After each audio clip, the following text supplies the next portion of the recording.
Right. Okay. I don't have Jan's phone number. It may be. We're somebody- here. We're just not on screen yet. Oh, okay, you're there. Okay, good. We're here. Okie dokie.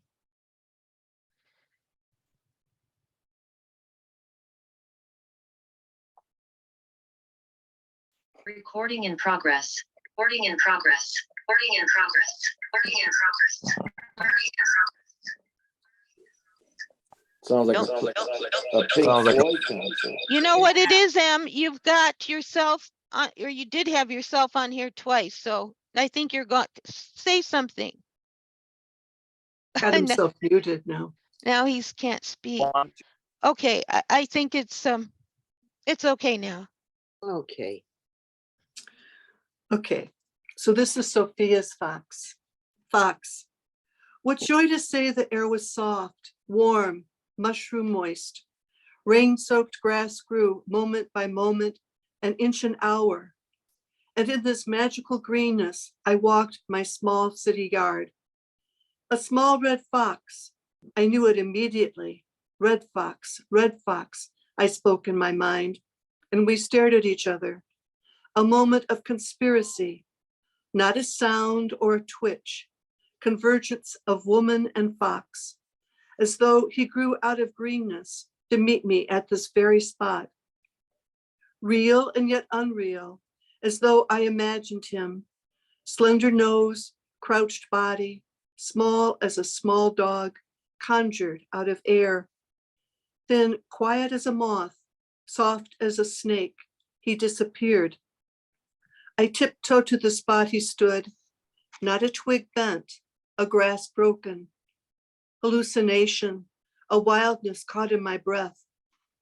Fur, flesh, blood, how could he escape like a wind in the trees?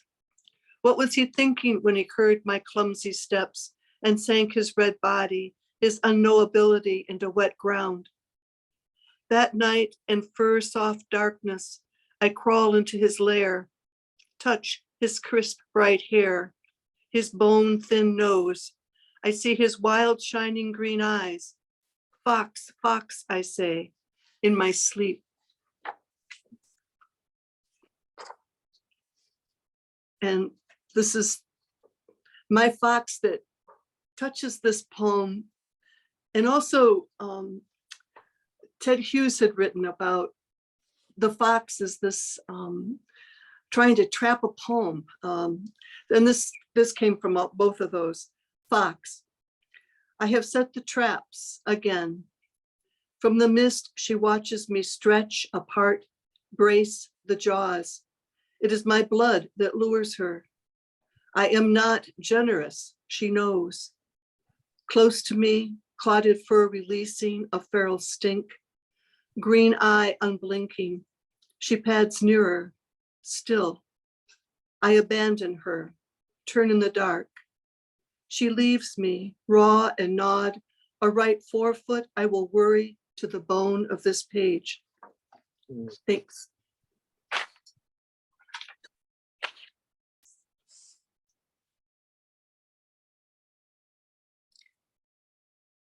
Okay. Let's see, Jan, who is, I see that two people who aren't here are Yeah. on the schedule. Are you going to read their poems or? Yeah, why don't you read Robert's? Oh, okay. This is Robert Fanning's. He's Mr. October. Okay. The farmer in his rose, who loves the flight of crows, who leaves his plow in praise of their errant ways, who watches their stray glide, unseam an evening sky, unstitch his urge to yield, to hem his patchwork field, who bound to land knows why, in his bones the boundless fly. Yeah.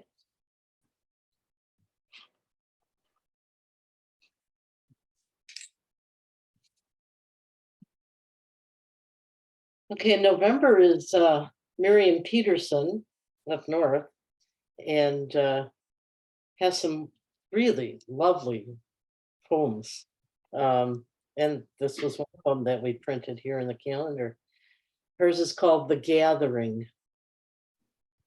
A tree full of birds, chirping branches, bouncing urgent mania of migration, wings twitching, stirring up November, preparing the sky for departure, exposing drifts of sunlight between clouds, wind gusting east as winter circles overhead like swifts around a tower. Nice poem, huh? Mhm.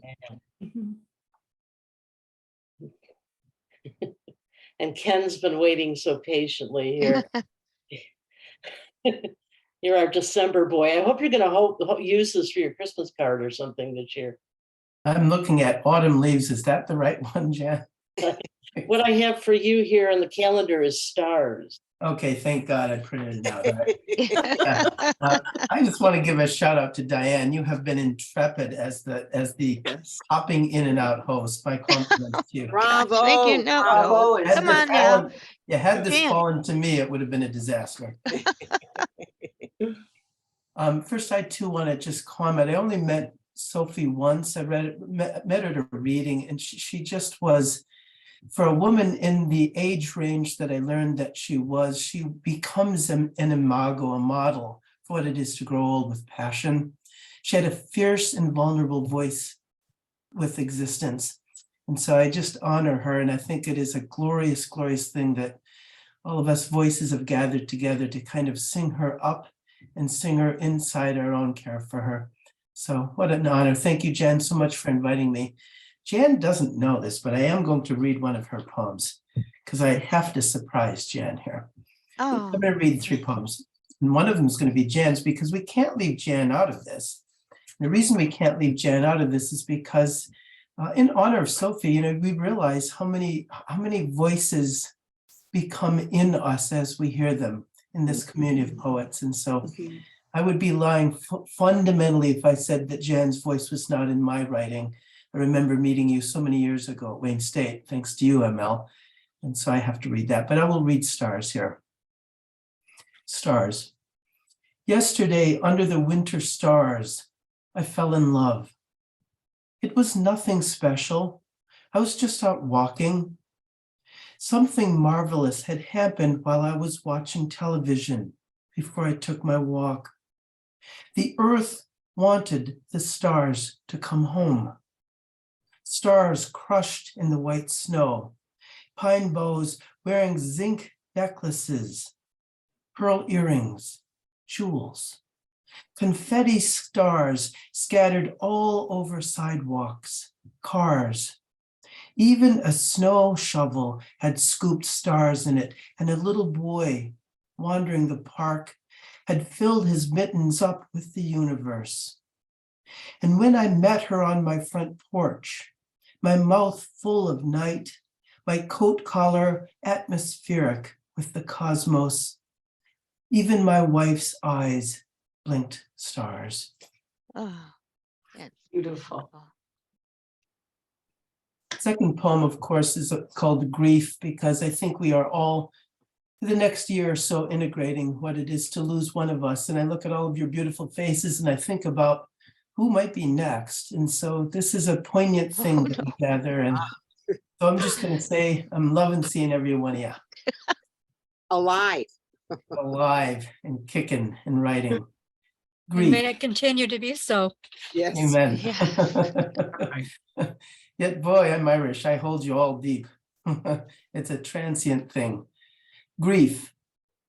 Grief is a pinch on your index finger that tears right through your heart, right on through it. Like all your memories are torn on a blue silken sheet and pulled through the eye of a top stitch needle. And even though you don't want to feel it, this tearing of yourself open, this grief, this cascade of hot anguish, brokered by mourning and by the eternal loss of someone you've loved and held deeply to your chest. and even the one you've attached yourself to, as if an internal brace, as if never to let go. You are still moved by the rising familiar face of someone kissing someone else in an afternoon startled dream. Because your heart asks for it, this awful, if glorious necessity, this tearing yourself open again for love. Oh, And this from The Chosen Pattern by Miss Jan, who I read over and over and over again, particularly this poem. So I sing it out to you, Jan, with mucho, mucho love for you. It's called, aptly stated, Spring. Listen, this is true. There is a black line of trees bordering the lawn. They sway like strangers riding a city bus. They mumble to each other about barometric pressures, wind chill factors. Their speech is natural, but pedestrian. They insist on waving their arms above them like tattered fans or pennants, like hastily scrawled place cards. If you listen carefully, you can hear them slashing at the air. Remember, this is true. They know the sun will soon shine and heat the earth. They know the ice will thaw into 100 streams and pools. They can hear the water melting even now. Soon they will feel that heaviness that comes from holding water, that heavy retention held like a memory beyond childhood.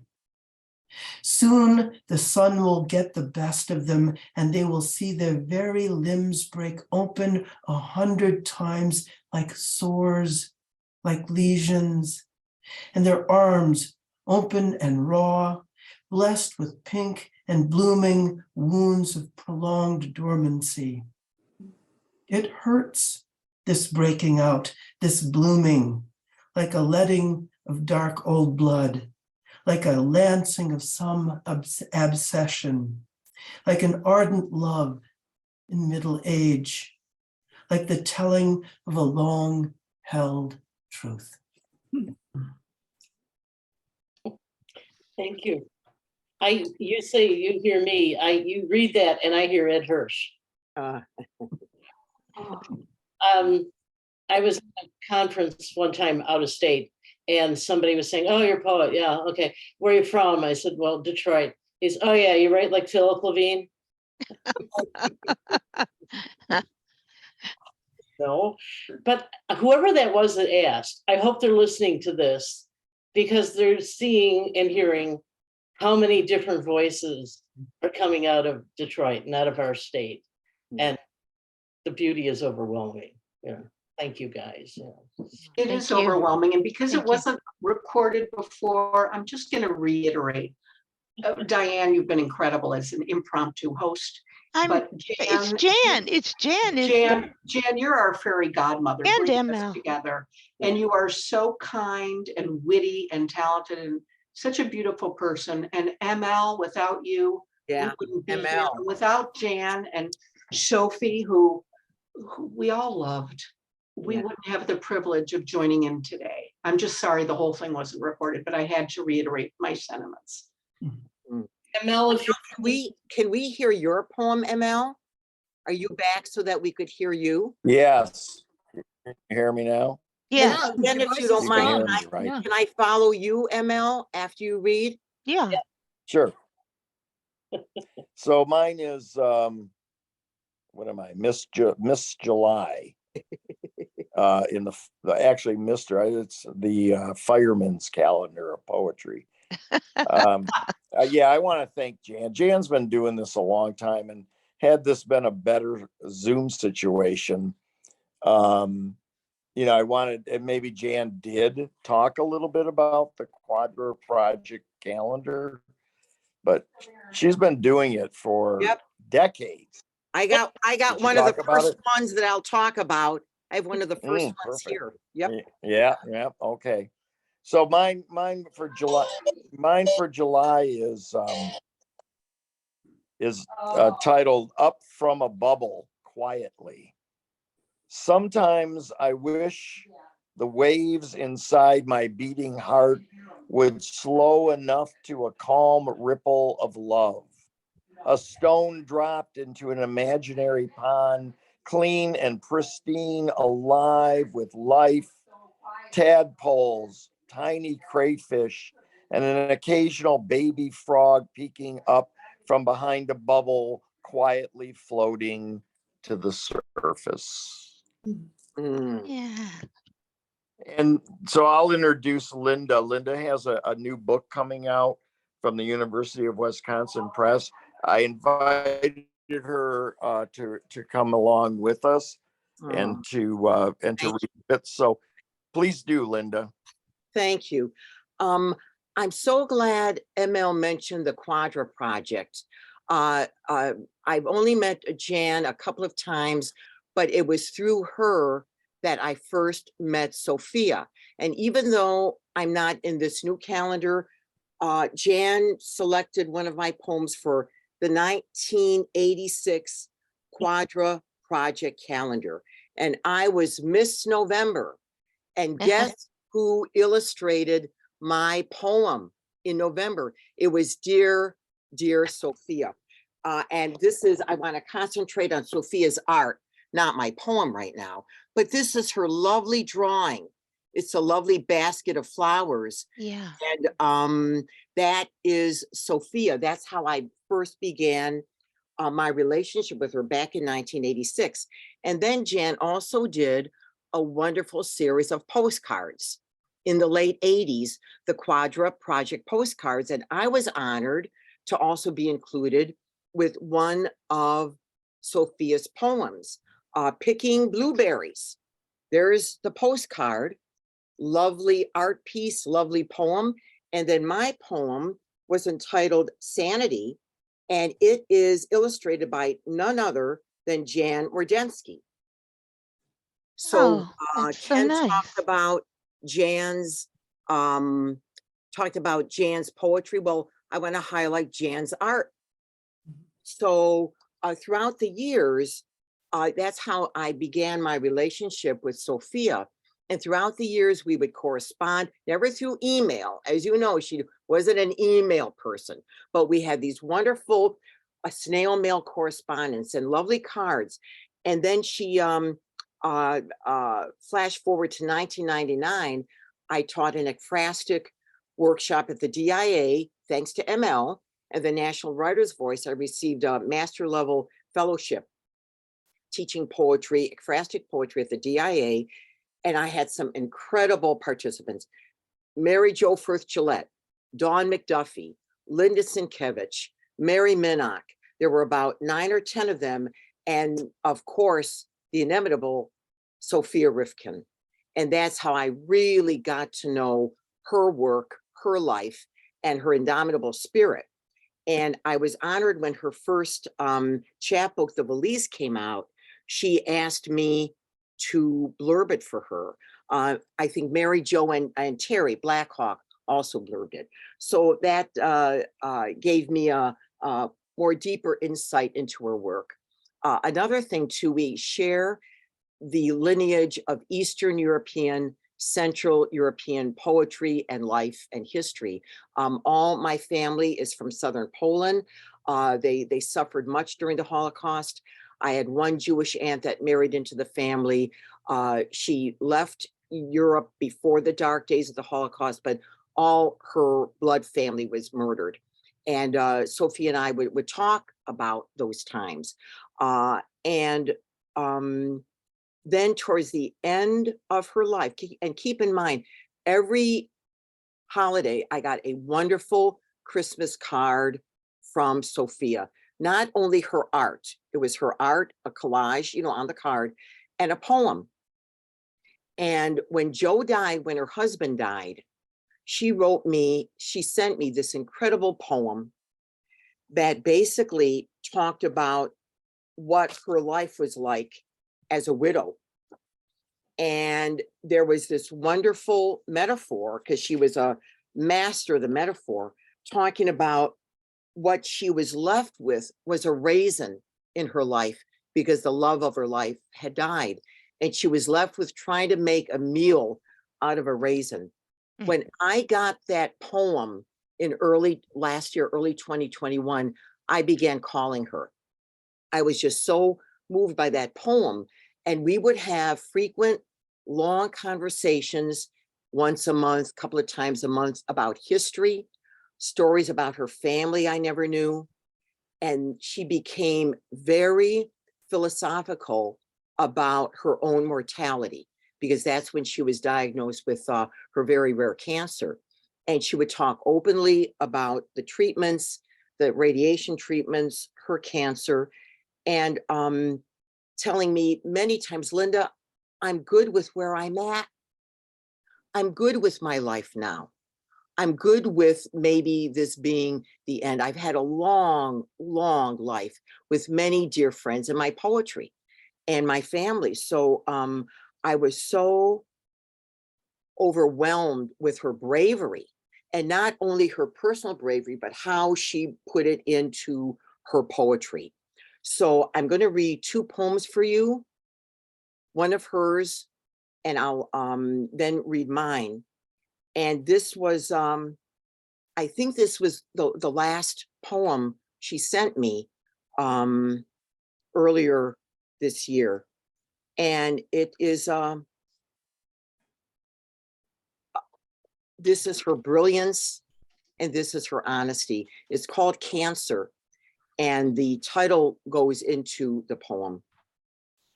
Cancer waited for me, a love-hate thing, my silence, my bully, a lost trunk locked in a storage closet in a train station in Chicago. The initials on the cracked leather faded, the name I married, now a new name. But the Lake Michigan winds blew the station door. The lake sits with its own history, its own stories. Try to open the rusted lock, and like any force of nature, knew I would come back for it. It was written in my genes. Somewhere in the Lithuanian town of Vilna, it was written in my father's eyebrows, even before I was born. It was written in my mother's gray eyes when she ran from Kiev and crossed her own Atlantic. Cancer touched my brother's body, claimed his groin, his armpits, then stopped his heart. And cancer flew into my daughter's brain, searching for me in her childish memories. It waited patiently, like a wifely wonder, to wipe away memory. My eternal search for the door, the house, the place I could paint a sunset of flowers. Oh, Debussy, oh, Monet. My children once opened a clothes chute to the basement and almost fell in, but my cancer saved them. It was part of my past, my present, a present like a birthday gift for me, held in quiet darkness, 60 years in its own heartbeat, and it smiled, an old lady smile, and welcomed me into the train closet as the train echoed by. Wow. Sophia, dear heart, dear friend. And my last poem I'm going to read is my poem. It's from my book, The Blue Divide, which Sophia loved to talk to me about. And this is called The Far Country. And it's for all of us who have lost people we love. The Far Country. A week after your death, I dreamed I was on a train in a foreign country. No passport, no money, nothing but my name. An old woman who claimed to be the great-great-granddaughter of the great Leo Tolstoy was sitting beside me in the aisle seat, wearing an elaborate wedding gown, not white, but off-white, ivory, a color my mother used to call candlelight, a color reserved for non-virgins. The woman clutched a copy of the Norton Anthology of World Masterpieces as if it were a Bible, the huge tome filled with the dust of dead writers. I turned to look at the book, and that's when I saw you sitting across from me, pressed against the window of the train as if there was no tomorrow.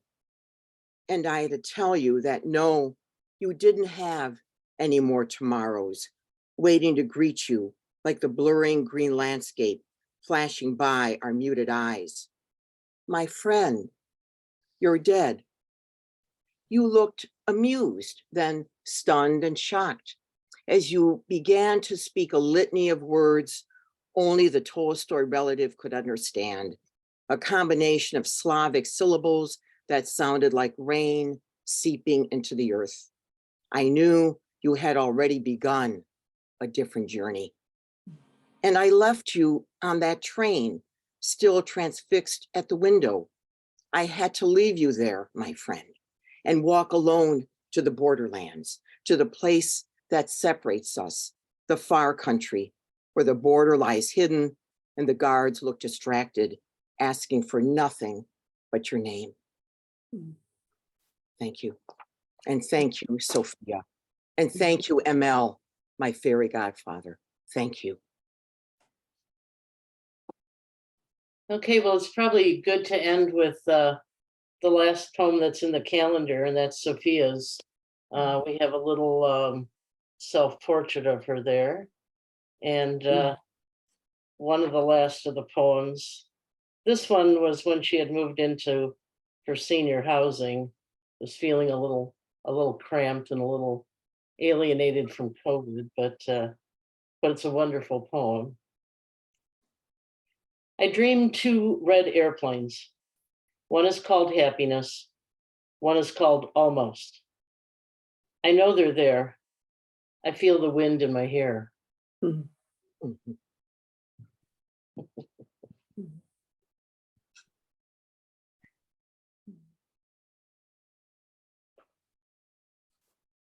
Okay, so I wanted to thank all of you who tuned in, and especially all of you who were part of this wonderful project and who were part of this phenomenal reading that we've had here today and joining in.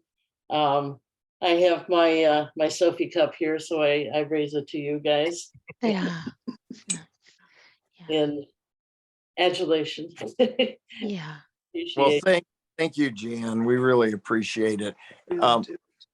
I will say that we do have, I think, this reading recorded in bits and pieces that we can probably put together more smoothly. But I just noticed in mine, I have a bunch of when it cut in and out. So there's little snippets of people reading. And the other thing to mention is just next Monday, the 19th, from 6 to 8, we're going to do this kind of Christmas holiday open mic at the same place where in Sinclair Shores at Blossom Heath Park, Jefferson, and just south of 10 Mile, like 2 blocks south of 10 Mile, where we usually have the program in the summer out, but we're not outside. We're not going to stand outside like carolers, where they have a nice beach house with a fire. Maybe It's we going to be a poets and pies. So Yeah. poems. yeah. What'd you say, Jan? You cut out. Do that for the holidays in people's houses and recite poems, like carolers at the doorstep. Oh yeah, Wouldn't that be great? That would be cool. that would. Oh my God, we should start Only that in Dan Detroit. that. I'm nobody. Who So are anyway, join us. Join us standing out in front. We can stand out in front of the park. And too. ML, But if anybody where is this taking place again? Is this St. Clair Shores? place Yeah, it's the place where we do the summer that Okay. you read on. Yeah. That was really windy. Oh, yeah, the wind Everybody tunnel. over. Yeah, yeah, yeah. But we're gonna be inside, and it's gonna be puts and pies, and so pie there, and it's open mic. Mark Andrews is gonna read a little bit from his new book that just came out, but otherwise, and you know, we gotta get some of the folks that were here, which I Gone again. Here today, gone. Here you are, you're back. So elusive. yeah, you know, I feel like that floating head that's just like around on shock. Anyway, a balloon head. Oh, there we go. Anyway, so we got to get Dan and other folks on a reading because it's been too long. The last time Jan read, I think, for us was at the Jazz Cafe. And so it's time for you to hit the road, Jan, and start reading. And I proposed Because you're a that great Jan poet. has some of her artwork in the background because the cards, when Linda mentioned cards, and I failed to put it up here, Jan's artwork paired with the cards is really beautiful. Well, you know, I meant to mention this. Yeah. And as a matter of fact, those postcards, and when were the first series of postcards, Jan? Was that in the late 80s, like 88, 89? There was that first series? Because I think you did the majority of the artwork for those pieces. And it wasn't like a calendar. It was just a series, I think, of 10, I'm going to say there were like 10 postcards. Yeah, 10 cards. And I think the majority of the artwork was yours. So yeah, here's another example of Jan's art. Yeah, we have different people. Well, she did. Yeah, Go ahead. a long time ago. I just put a request for you, I would- Jan, in the text. Because I think it would be really, if somebody's watching this later, it would be interesting for them to hear how this project got started. Would you share that with us? Well, a Please. couple years ago, Sophie, and it just to kind of keep Sophie occupied because she had suffered in that 1 year, the death of her husband and her sister and brother-in-law, and it was just too much, you know. So I thought, okay, we got to concentrate on different things here. And so she and I said, okay, we'll do this calendar. And she brought a bunch of poems and I brought some poems and we put them together with her artwork. And we had 12. So I said, well, okay, it'll be the two of us, you know. So that was the calendar 2 years ago. That was 2021. And then we had always initially meant to include other people. So it's okay, let's do that, you know. So that's how we kind of open it up to some of our friends. And I'll quote the line once again, as we were looking through all the poetry offerings and trying to match them up with some of her drawings that were still around. She looked at me and she just sat back and said, oh, so many good poets and so many nice people. And we just sat there like nodding like bobbleheads for about 3.5 minutes. How do you get a copy of the calendar? Yeah, if you just contact me by email, I'll be glad to send you a copy. It's just a Word file, so it's really simple. And then if you want to pass it on to other people, you certainly can. You know. Jan, will you Can you tell the put your- story? Oh, I'm sorry. Yeah, Can you another put your thing- email in the chat? Yeah, Oh, here. yeah. And Thanks. another thing I would like to suggest, because Sophia sent me an email with a PDF of that one calendar that was just of her work and your work. And I think that would be really wonderful to highlight too, Jan, if anyone is interested, because that was really a beauty too. The one that you just first talked about, that particular calendar. Oh, yeah. Jan, will you talk about, just for a minute before we close, the story of Sophia's lost cards? Because that was really the genesis for this. And it's a really interesting backstory.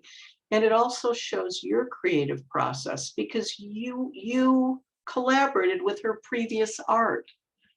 Yeah, it was a sad situation for her because she knew she had to leave her big house. It was falling down around her lovely home, but you know, that really, really bad brainstorm that we had totally wrecked the greenhouse.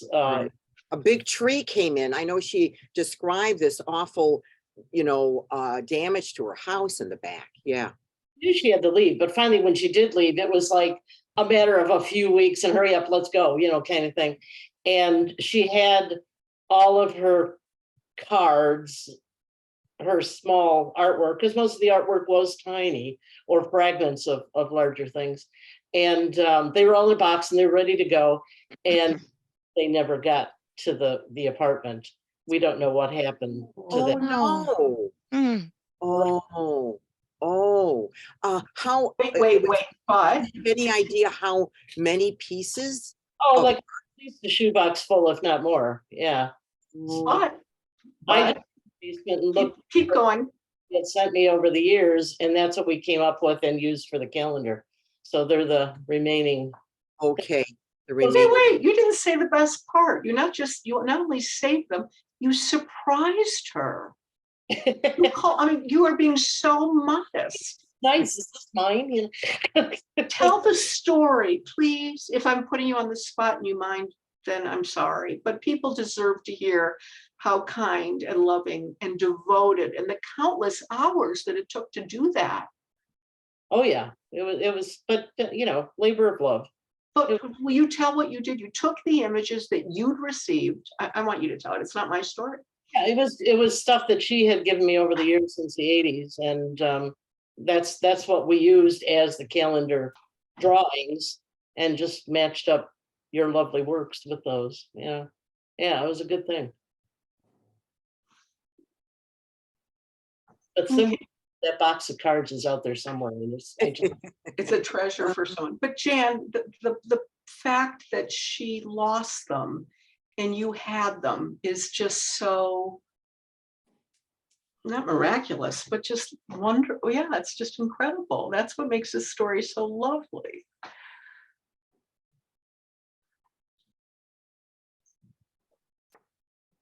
I was also going to mention when I was talking that Jan did a really wonderful chapbook project with John Reed that we published on Ridgeway Press and called Stations of the Cross. Mhm. Probably thousands of dollars on eBay now. Yeah. But that was one of John's favorites too. And we sold quite a few of those. I don't know how many are left. There's I probably got that particular one. It was a chapbook, right, ML? Yeah. Yeah. right. Yeah. It was really great. And John loved it. Yeah. Throughout or after his illness, and they're remarkable poems. Yeah.